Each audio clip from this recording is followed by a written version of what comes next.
کو سمجھتے ہوئے، اس کے معنی اور مفہوم کو سمجھتے ہوئے ایک مسلمان پڑھ لے تو اسی دن سے اس کی زندگی میں انقلاب آنا چاہیے، اسی دن سے وہ اپنے مقام کو پہچان لے، اس کی حیثیت کیا ہے۔ انسان اشرف المخلوقات ہے، اللہ نے اسے جو پیشانی دی ہے وہ پیشانی کسی درگاہ پر، کسی آستھانے پر، کسی چوکھٹ پر جھکنے کے لیے نہیں، بلکہ جب وہ اقرار کر رہا ہے کہ لا الہ الا اللہ کہ حقیقی معنی میں اللہ کے سوا کوئی معبود نہیں ہے، تو پیشانی بھی اسی کے سامنے جھکنی چاہیے۔ میرے بھائی اور دوستو، میں آپ کو بتانا چاہتا ہوں کہ لا الہ الا اللہ کا نعرہ ہر ایک کے نصیب کی بات نہیں، ہر خش و خاشاک کا حق نہیں، ہر ذرہ اس کا اہل نہیں۔ یہ بڑے نصیبے کی بات ہے کہ اللہ تبارک و تعالی جس کی زبان پر یہ کلمہ رواں کر دے، جس کے دل میں اس کی سچائی جاری ہو جائے، اور جو اللہ کی وحدانیت کو دل کی اتھاہ گہرائیوں سے مانتے ہوئے زبان سے اس کلمے کو بلند کر دے۔ یاد رکھو، یہ کلمہ اتنا بلند ہے کہ اس کلمے نے دنیا کی تقدیر بدل دی تھی۔ عربوں نے، جی ہاں، آپ عربوں کی تاریخ کا مطالعہ کیجئے، جب عربوں نے اس کلمے کو شعور کی بیداری کے ساتھ پڑھا تو ان کی زندگی بدل گئی۔ وہ ہیرا سے ڈرتے تھے، وہ قیصر و کسریٰ سے ڈرتے تھے،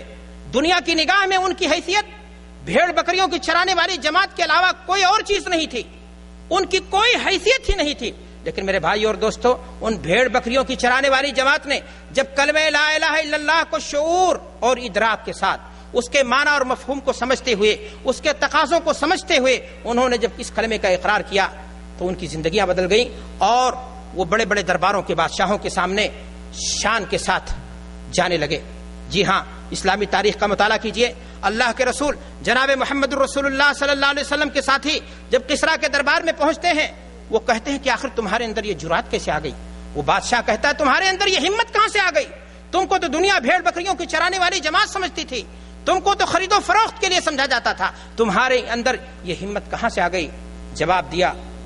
اعزنا اللہ بالاسلام، کلمہ لا الہ الا اللہ کے بدولت اللہ تبارک و تعالی نے ہمیں عزت بخش دی۔ آج مسلمانوں کی اتنی بڑی تعداد اس کلمے کو اعتراف کرتی ہے، اقرار کرتی ہے، اپنے زبانوں سے ادا کرتی ہے، لیکن کیا وجہ ہے میرے بھائیوں کہ آج وہ عزت کے میدان میں سیاسی بساط پر صفر سے مقام ان کا شروع ہوتا ہے۔ وجہ صاف ہے کہ ہم لا الہ الا اللہ پڑھتے تو ہیں لیکن روٹینی طور پر اس کے تقاضوں کے مطابق ہماری زندگی نہیں، اس کے معنی اور مفہوم کو ہم نہیں سمجھتے ہیں، اور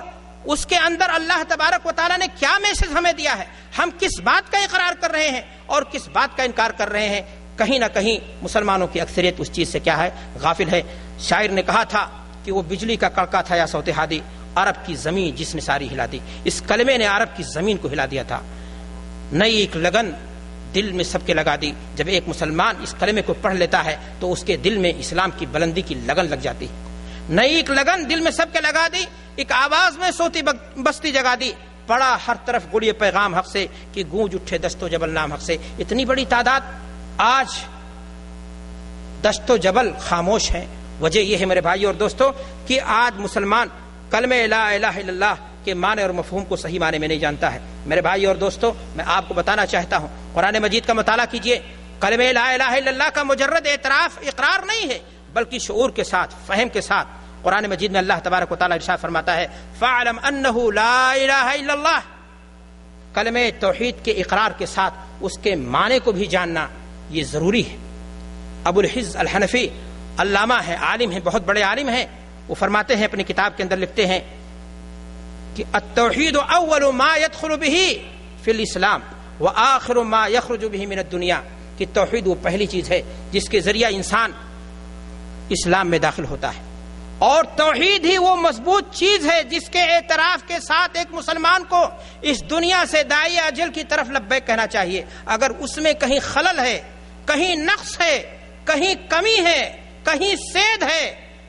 کہیں آنچ آئی ہوئی ہے آپ کے کسی عمل کے ذریعہ، تو جان لیں آخرت کی کامیابی آپ کی رک سکتی ہے اور آپ گھاٹے میں پڑ سکتے ہیں۔ وہ فرماتے ہیں کہ التوحید اول ما يدخل به في الاسلام واخر ما يخرج به من الدنيا وهو اول واجب واخر واجب۔ تو سب سے پہلی واجب ایک مسلمان کے لیے کیا چیز ہے کہ وہ لا الہ الا اللہ کا اقرار شعور اور بیداری کے ساتھ کرے، اس کے معنی اور مفہوم کو سمجھ کر کے کرے۔ آج میرے بھائی اور دوستو، دعات کی کمی نہیں، آج کہنے کے لیے مسلمانوں کی کمی نہیں، آج کلمہ لا الہ الا اللہ رسمی طور سے بلند کرنے والوں کی تعداد بہت زیادہ ہے۔ آج دعات بھی ایسے ہیں جو اس بات کا دعویٰ کر رہے ہیں کہ ہم کلمے کو لوگوں کے درمیان پھیلا رہے ہیں، لیکن سچائی یہ ہے کہ آج دعات کی اکثریت ایسی ہے جو کلمے کے لا الہ الا اللہ کے معنی اور مفہوم سے ناآشنا ہے۔ وہ اگر دعوت دے رہے ہیں تو کسی خاص جماعت کی طرف، وہ اگر دعوت دے رہے ہیں تو کسی خاص منہج کی طرف، وہ اگر دعوت دے رہے ہیں تو کسی خاص قومیت کی طرف، وہ اگر دعوت دے رہے ہیں تو کسی خاص بات کی طرف۔ دعوت ہماری کیا ہونی چاہیے؟ دعوت ہماری اللہ کے دین کی طرف ہونی چاہیے اور علم کے ساتھ ہونی چاہیے۔ اللہ تعالیٰ قرآن مجید کے اندر ارشاد فرماتا ہے قل هذه سبیلی ادعو الی اللہ علی بصیرۃ انا ومن اتبعنی، کہ اے نبی آپ اعلان کر دیجیے قل هذه سبیلی ادعو الی اللہ، اللہ کی طرف میں بلا رہا ہوں، اس بات کی طرف، اللہ کی طرف، علی بصیرہ۔ دعوت دینے والے کے لیے ضرورت ہے اس بات کی کہ وہ علم سے لیس ہو، وہ کلمہ توحید کے معنی اور مفہوم کو خود سمجھتا ہو، وہ اس بات کو جانتا ہو کہ لا الہ میں کس بات کا انکار ہے اور الا اللہ میں کس بات کا اس بات ہے۔ اگر وہ خود اس بات سے ناشنا ہے تو پھر میرے بھائی اور دوستو کوئی دعوت اثر نہیں ہوگی اور کوئی فائدہ اس کا نہیں ہوگا۔ میں آپ سے عرض کرنا چاہتا ہوں ان گزارشات کے بعد کہ اگر ایک شخص کلمہ توحید کی دولت سے مالا مال ہے، سوال اس بات کا ہے کہ اگر ایک انسان کے ہاں عقیدہ توحید محفوظ ہے، اگر ایک انسان کے ہاں عقیدہ توحید کی سب سے بڑی دولت موجود ہے، اگر ایک انسان کے ہاں ایسی پاور، ایسی طاقت موجود ہے جو عرش والے مولا کے ساتھ دوستی کے لیے سب سے آسان ترین طریقہ ہے، تو میرے بھائیو اور دوستو اللہ تبارک و تعالیٰ اس کو کن چیزوں سے نوازتا ہے؟ آپ کو میں بتانا چاہتا ہوں کہ عقیدہ توحید کے بدولت ایک انسان کے گناہ کی بخشش ہو جاتی ہے اور اللہ کی مغفرت اور بخشش کا ایسا انسان کیا ہو جاتا ہے؟ مستحق ہو جاتا ہے۔ اگر آپ جان لیجئے آپ کے ہاں نماز ہے، روزہ ہے، حج ہے، زکوٰۃ ہے، لیکن توحید میں کمی ہے، تمام چیزیں برباد ہو گئی۔ لیکن اور چیزوں میں کمی ہے، آپ کے عقیدے میں سلامتی ہے، عقیدہ توحید محفوظ ہے، عقیدہ توحید کی دیوار میں کہیں سے آپ کے ہاں سید رہی ہے، تو آپ کے لیے بشارت ہے، خوش ہو جاؤ کہ اللہ کی طرف سے آپ کے لیے بخشش حاصل ہوگی اور آپ کے گناہوں کو مٹانے کے لیے یہ چیز کیا ہوگی؟ کافی ہوگی۔ میرے بھائی اور دوستو اللہ کے رسول جناب محمد رسول اللہ صلی اللہ علیہ وسلم حدیث کے اندر ارشاد فرماتے ہیں، حدیث کے راوی حضرت انس رضی اللہ تعالیٰ عنہ ہیں، وہ مرفوعاً بیان کرتے ہیں کہ اللہ کے رسول صلی اللہ علیہ وسلم نے فرمایا یا ابن آدم انک لو اتیتنی بقراب الارض خطایا ثم لقیتنی لا تشرک بی شیئا، اے آدم کے بیٹے اگر تو میرے پاس حاضر ہوا، موت کا پیغام، موت کا جام پلا کر کے فرشتوں نے تجھے میرے پاس حاضر کر دیا، لیکن تو نے ایک گناہ نہیں کیا تھا، تو نے میرے ساتھ کسی کو کسی پل، چاہے وہ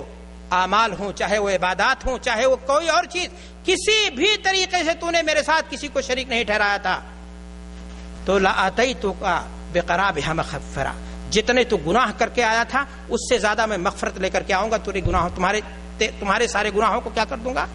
بخش دوں گا۔ تو میرے بھائی اور دوستو عقیدہ توحید اگر آپ کے ہاں ہے تو اللہ کے رسول جناب محمد رسول اللہ صلی اللہ علیہ وسلم کی طرف سے یہ بشارت ہے کہ عقیدہ توحید کے بدولت انسان کے گناہ مٹ جاتے ہیں اور اللہ کی بخشش حاصل ہو جاتی ہے۔ عقیدہ توحید کے بدولت دنیا آخرت میں امن و سلامتی حاصل ہوتی ہے۔ آج میرے بھائی اور دوستو جب عقیدہ توحید کے متعلق کوئی گفتگو کی جائے، آج مسلمانوں کو بتایا جائے کہ توحید کا کیا معنی ہوتا ہے، یہ پیشانی کس کی عبادت کے لیے بنی ہے، تو لوگ عام طور سے کہتے ہیں کہ آپ لوگ اختلاف کی بات کرتے ہیں، آپ لوگ امت اسلام کے اندر تفریقے کی بات کرتے ہیں، آپ لوگ لوگوں کو لڑانے کی باتیں کرتے ہیں۔ میں آپ سے کہنا چاہتا ہوں کہ محرومی اگر توحید سے ہے تو اختلاف کا پیدا ہونا لازمی ہے، اور اگر نعمت توحید سے آپ مالا مال ہیں تو آپ کے ہاں اختلاف نہیں پیدا ہوگا۔ اللہ تبارک و تعالیٰ نے قرآن مجید کے اندر اس بات کی بشارت دی ہے، اور اللہ تعالیٰ قرآن مجید کے اندر ارشاد فرماتا ہے الذین آمنوا ولم یلبسوا ایمانہم بظلم، جو لوگ ایمان لائے اور انہوں نے ظلم کر کے اللہ کے ساتھ، شرک کا گناہ کر کے اللہ کے ساتھ انہوں نے اپنے ایمان کو داغدار نہیں کیا، تو ایسی صورت میں اللہ تعالیٰ انہیں بشارت دے رہا ہے اولئک لہم الامن وہم مہتدون، وہی لوگ سیدھے راستے پر ہیں، اور اللہ تبارک و تعالیٰ نے ایسے لوگوں کو امن کی بشارت دی ہے، ایسے لوگوں کے ہاں اختلاف نہیں پیدا ہوگا، بلکہ ایسے لوگوں کو اللہ تبارک و تعالیٰ نے امن کی بشارت دی ہے۔ تو میرے بھائی اور دوستو توحید کے بغیر مسلمانوں کی عزت و نصرت کا تصور نہیں کیا جا سکتا، توحید کے بغیر مسلمانوں کی وحدت کا تصور نہیں کیا جا سکتا۔ جو لوگ کہتے ہیں کہ عقیدہ توحید کے ذریعہ اختلاف پیدا ہوتا ہے، ان کو چاہیے کہ امت اسلام کی تاریخ کو دیکھیں، صحابہ کرام کی تاریخ کو دیکھیں، ان کے درمیان اختلافات تھے لیکن اسی توحید نے ان کے دلوں کو جوڑ دیا تھا، ان کے درمیان ہزاروں مسائل تھے، قومیت کا جھگڑا، نسلی غرور کا اختلاف اور نامعلوم کیا کیا مسائل تھے، لیکن جب نعمت توحید سے وہ مالا مال ہوئے تو سارے اختلافات ان کے کیا ہو گئے، دور ہو گئے، اور وہ سب کو بھلا کر کے آپس میں شیر و شکر ہو گئے۔ تو میرے بھائی اور دوستو، عقیدہ توحید